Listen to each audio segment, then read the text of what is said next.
Haji Abbas Kasaga, a prominent Kampala businessman, died after collapsing during a gym session as he reportedly suffered a heart attack while lifting weights.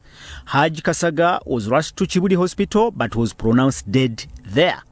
However, Kasaga's sudden death is not an isolated incident. In July 2018, Ugandan national boxing team coach Mustafa Katende collapsed and died during a training session at police training school gym in Chibuli. Doctors at Nsambe Hospital suspected that he also suffered a cardiac arrest. In another incident, a middle-aged man known as Kabugo died after collapsing mid-workout at a gym in Chira town, Wakiso district, and several other incidents marking a deadly pattern in gyms. This, however, has reignited calls for urgent reforms in Uganda's approach to first aid training and emergency preparedness, particularly in fitness centers and public spaces. Are the mushrooming fitness centers across the country really safe? And is the public aware of the related risks? This is The Limelight. Well, good evening and welcome to the program. This is The Limelight. My name is Prince Apollo, and on the show this evening we have Dr. Sechanzi Henry. And Sechanzi Henry is a medical officer from Mulago National Referral Hospital. Welcome to the program. Thank you very much, Prince Apollo, and it's a pleasure being here. Well, let's go straight to the matter at hand. Do you, from your experience and in your opinion, think people who intend to start on a workout program, especially that involves extreme body workout, need to first consider some healthy considerations or have some healthy considerations? Okay. Thank you very much, Apollo. Once again, I greet you all, our beloved viewers. Now, exercise has for long been advocated for as one of the most important things, actually. When you talk about things like lifestyle modification, living healthy, living well, we always encourage our patients to exercise. True. And it's one of the things that you always recommend to them. However, there are situations whereby exercise may not be that important to you. There are situations where people could be having heart diseases and their bodies cannot tolerate these heavy and strenuous exercises. And such situations, we usually encourage that they should at least be reviewed, they should be screened before they actually get into these very strenuous exercises. So, like we've seen in that introduction that quite a number of people have actually died either during exercises or after exercises. And this happens because our bodies naturally, they have to adjust. So whenever you have anything that stresses it, and in normal circumstances like you, Mr. Apple, if you went maybe and started to jog right now, of course your body will be at stress and it will try to adjust. The heart rate will increase, the heart will beat more, so that it supports the body to supply all this oxygen and the nutrients that are required for the body to function very well. And when you finish the exercise, the body will set back and you'll be back to normal. However, there are situations whereby some people could be having some underlying heart diseases that they don't know about. They have never had a diagnosis. They have never known that actually they have these conditions. Sometimes they could actually be having, apart from these undiagnosed conditions, they could be having these diagnoses, but maybe they are not well taken care of. And whenever you have these conditions as well, we have a certain limit of the exercise that you should do. So it's always important that if you're embarking on moderate to strenuous exercise, you at least have a medical assessment. You have, we call it a screening assessment, so that we know that you're actually fit to undergo that strenuous exercises. And in normal circumstances, people can always do some exercises, small exercises. That one, there's no problem with that. But whenever you're going for any strenuous exercise, especially, there are people who are at increased risk. For instance, those who have a family member that has had these problems before, or if you have some comorbidities, you're diabetic, you have hypertension, you have some chronic diseases. When you belong to this group that we call the risk group, you need at least to have some screening before you embark on these exercises. Okay. Yes. In this case, we are talking about a string of incidents related to cardiac issues or cardiac arrest. Are there any other associated risks Okay. with working out or putting your body into extreme conditions? Well, I thank you very much, Mr. Apple, for that question. Maybe for the interest of our beloved viewers, whenever I mention cardiac, we're meaning heart.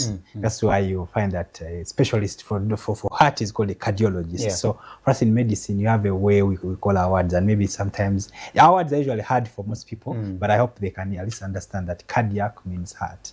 So cardiac arrest, as you hear it's a name in English, the heart stops beating all of a sudden, and we all know that the heart is that organ that pumps blood, and this blood moves the oxygen in the body and other nutrients that we need. So at any time you need your heart to beat so that these nutrients move.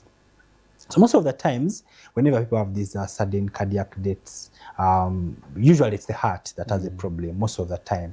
Because when the heart stops beating and can no longer transport all these nutrients, your brain needs, at any time your brain needs oxygen, needs nutrients, glucose, and even after metabolizing, it has to remove these waste products. So if somebody has a cardiac arrest and the heart no longer pumps, and they spend a very short period of time, okay, about 3 to 5 minutes, that alone could cause a lot of brain damage, and somebody can actually get irreparable damage. So cardiac arrest is the commonest, but then there are some other things like myocardial infarction. Now this one is also quite hard for our people, but much as the heart is the one that pumps blood to go to all these body parts, the heart also has some blood vessels inside of it that will transport all these nutrients to help the heart itself work well.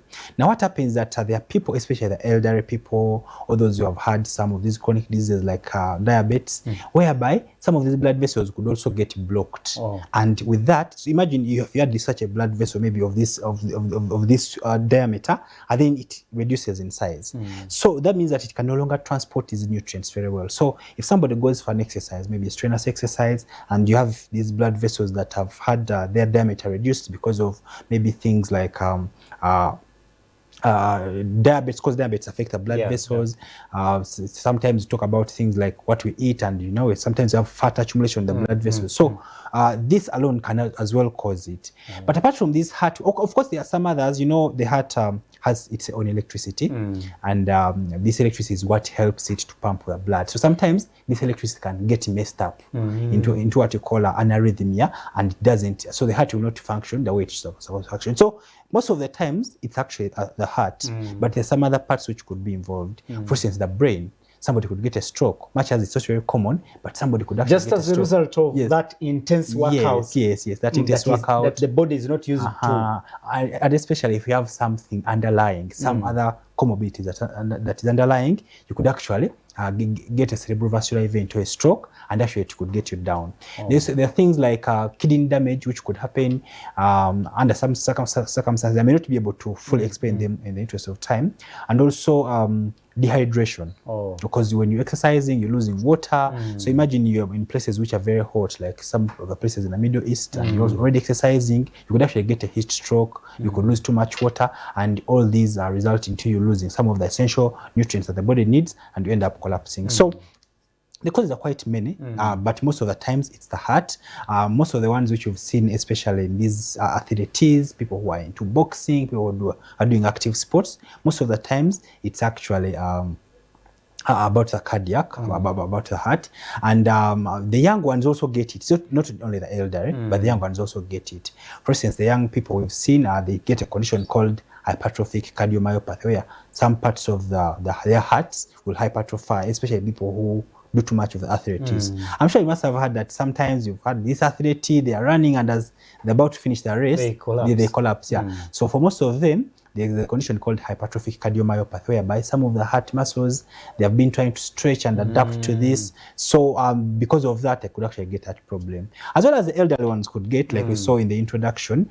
Of course, we can only confirm the cause of death if they have done the postmortems and all that. But statistics have it that for these elderly, usually it's that blockage in the blood vessels, because usually this comes a longer way, and the moment it happens, somebody goes for an exercise, they don't know they have this problem, it could actually result into a cardiac arrest. All right, you've talked about other risks, but I expected you perhaps talk about the physical injury that that the muscles can sustain in case someone starts, lifting weights that are heavier than possibly his or her muscles are used to lift. I don't know if it could be.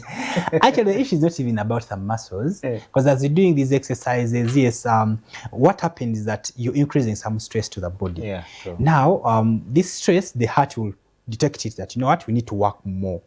So when the heart detects it and it needs to work more, there's some increased stress to the heart, which under normal circumstances is a good thing, because it makes the heart work a little bit more. It will help you burn most of these calories that you need, and the heart will function. So the muscles actually just help you with the process, but what feels the pinch most is actually the heart that now has to beat more.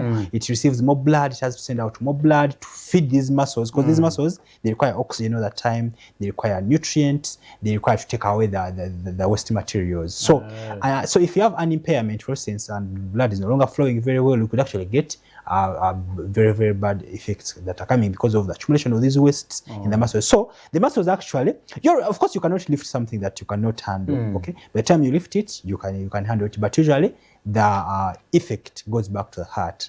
Yes, and that's where usually the problem comes from. Well, in the case we have cited,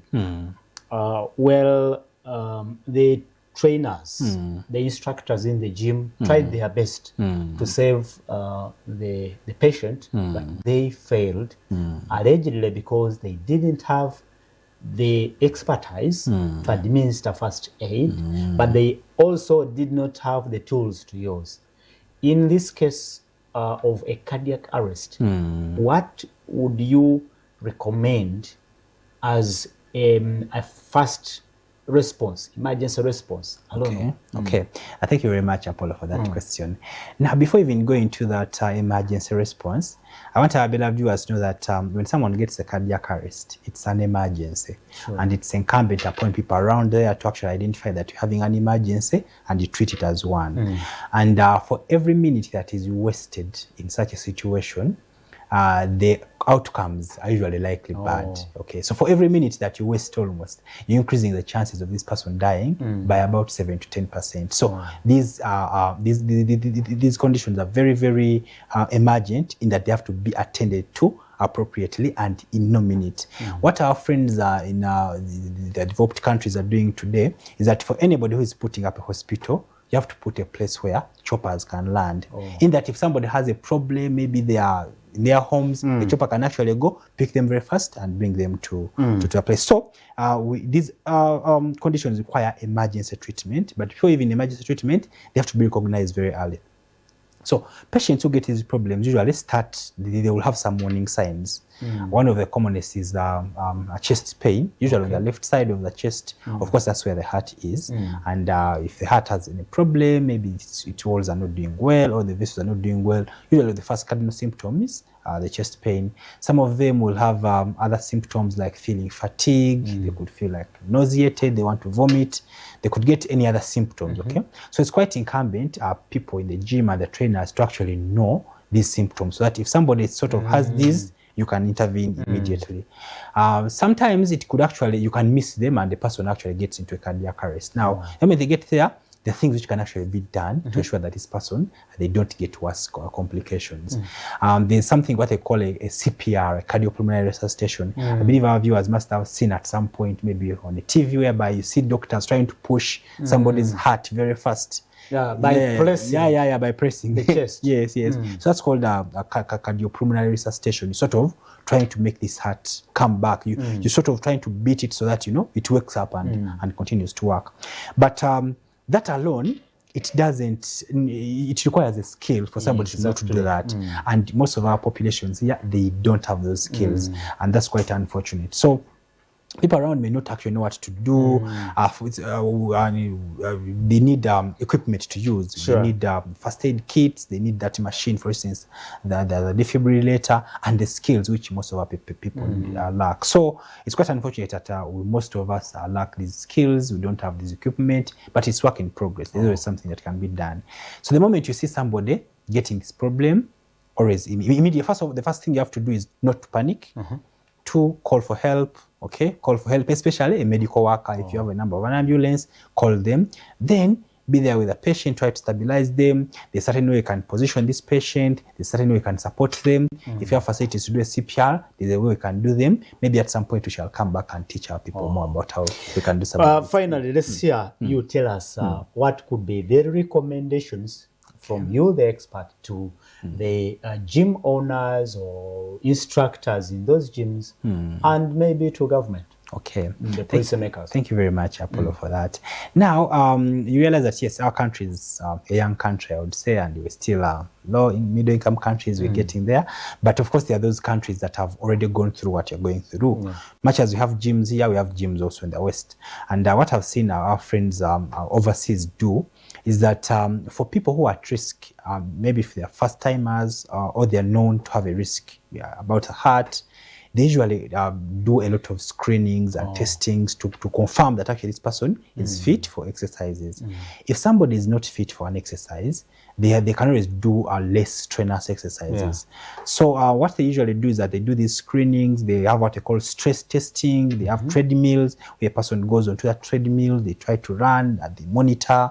They can always monitor your heart. I don't know if you're a sportsman like me, but these players, for instance, if they are making a transfer from one team to another, they will tell you that they have to do medical. Undergoing a medical. So one of the things actually they check for is that they want to check and be sure if your body can actually accommodate all these exercises. So whenever we're starting up these routines, it's always important that we make these screens, check our hearts, check our potentials, and then only do the exercises that we can afford. But apart from that, there's too much that can be done at all levels. Okay, starting from the communities, in gyms, even at the policy level. Because if, for instance, a policy came up and is like, okay, so for every gym that is there in Uganda, there should be somebody who is specialized in sports medicine, or there should be somebody who is able to be CPR, there should be first aid kits and all that. So much more needs to be done right from the ministerial level, come back to hospitals when, there should be emergency response teams. Right now we have emergency medical services. Our Ministry of Health has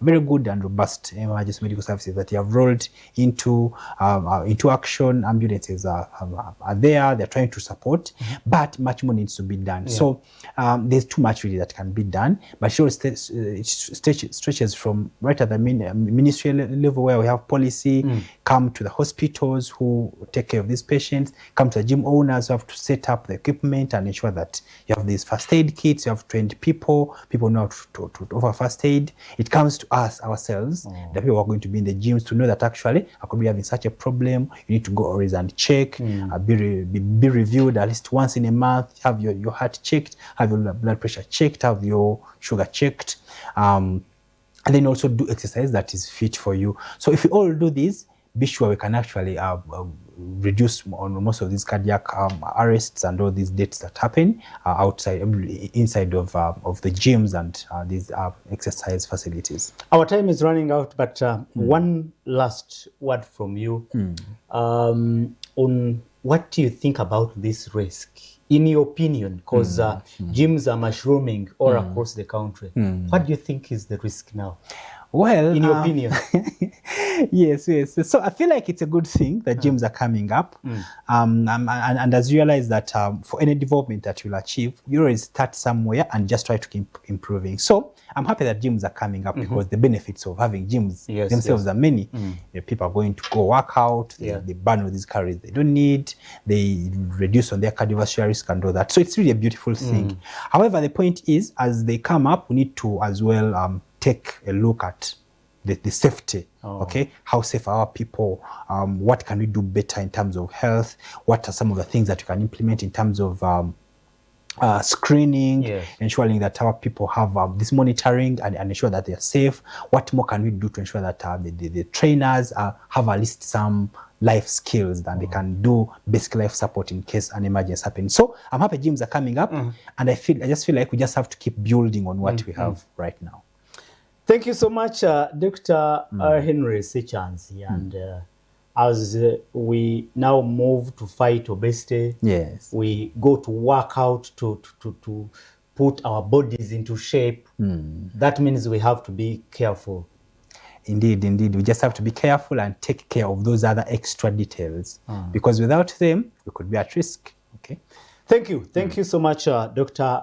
Henry Sechanzi. And Sechanzi is a medical officer from Mulago National Referral Hospital. You've heard from the horse's mouth, we must be careful as we plan our workout schedules in gyms or even outside as we improve our healthy lifestyles. My name is Prince Apollo. Thank you so much for tuning in. Let's catch up again next Friday in another edition of The Limelight. We hope we save lives through this broadcast. And after here, we'll be going into Emisinji with Pastor Aloza Sujingo. But later on, we'll go to Canaland where there is a power-packed overnight. Let's be part of it. But also we can catch a live broadcast on TV, on radio. Be there. Good evening. God bless you. And God bless Uganda.